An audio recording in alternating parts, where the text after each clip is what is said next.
So when I purchased this BMW 1M, do you honestly think I had any intention of single turbo in this car?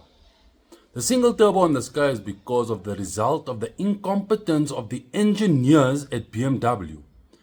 Because the turbos on the N54 motor, I assume, was an afterthought. And I most probably could be right.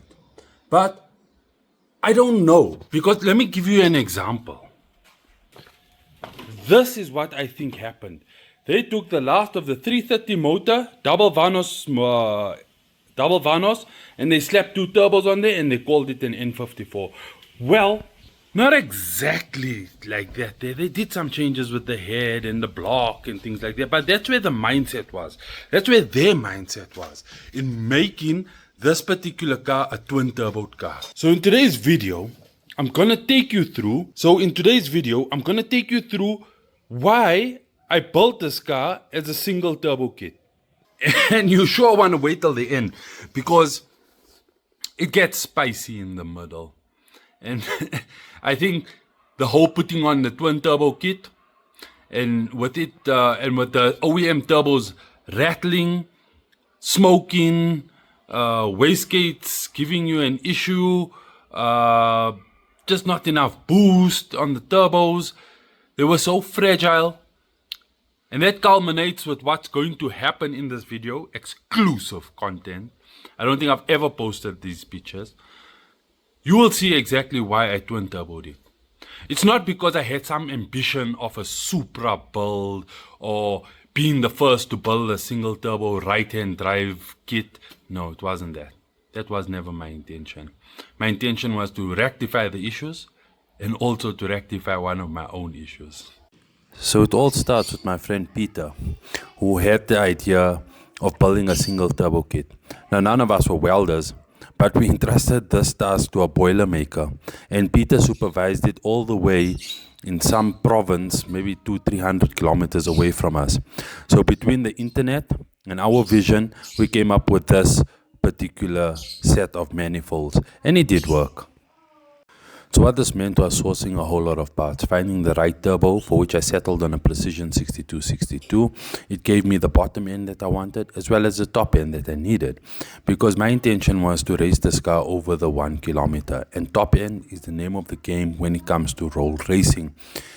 And at the end of the day, I sourced these parts by looking at the internet, seeing what the guys with the left-hand drives were utilizing, importing a few parts, trying to see if I can make some parts local. And then it just all came down to keeping the power to the ground. I put this triple pack clutch, made up a flywheel, and this was the end result. But unfortunately, what I thought was going to be the everlasting solution for my car didn't turn out to be the everlasting solution, because there were bigger things that were destined for me. One night, my brother and I went racing, and the car performed extremely well. They always say before a car breaks, it runs its best. It runs its best life. We tested the car before we went. It was on the M1 South, just past the Gold Masjid. And we were in the extreme left-hand lane. And I was logging the car at the time to see that all the parameters were fine. And we started in the extreme left-hand lane, i.e. the slow lane. And we accelerated, and the car went from the extreme left-hand lane all the way to the right-hand lane. Like this. It did that. And we said, oh boy, she's running. But need not we know, the rod was also running at the time. Because when we got to the track, we raced, and the rod decided to take a run for itself. So it ran out of the block on the right hand side. That's where it ran out. And it caused a bit of a fire in the engine bay. And initially the fire seemed extreme and it seemed whatever, but it wasn't. So what happened was, on the right hand side of the motor, which is on that side there of the motor, the rod went through the block. When the rod went through the block, it cut the fuel line. And as it cut the fuel line, I don't think the fuel actually ignited. I think the oil, when it touched the hot exhaust, that's when it ignited, because all the fuel was coming out. So we managed to get the fire out. There was a lot of assistance from a lot of the guys out there that assisted us. And I'm grateful to them because they saved the car. It could have been a lot worse than what it was. But the underneath of the bonnet was damaged, and yeah. So at that point, it was, what do I do with this car? I wasn't gonna let it go. I wasn't gonna sit there and just watch it rot in my garage. I decided to take things to the next level. And when I mean the next level, I really mean the next level. So I got a set of J pistons with compression ratio 9.5 to 1. So the ideology behind that, there is a lower compression ratio on a piston will mean that I need to fill the cylinder with boost more safely. And I changed the turbo to a 6466. Ali from Joburg Autotech, he was building the R32 twin turbo at that point in time. And he decided to go to a bigger turbo. I think he went to 76 millimeters. And I said, boom, time for a 6466. This is where this bad boy comes from, the 6466. I then changed the coils to a B58 coil setup, which is what you see here. I changed the plenum on the right hand side. Then I did version 2 of the intake manifold, got it professionally made. What's this guy's name? I think it's 46 or something. I got his logo on there.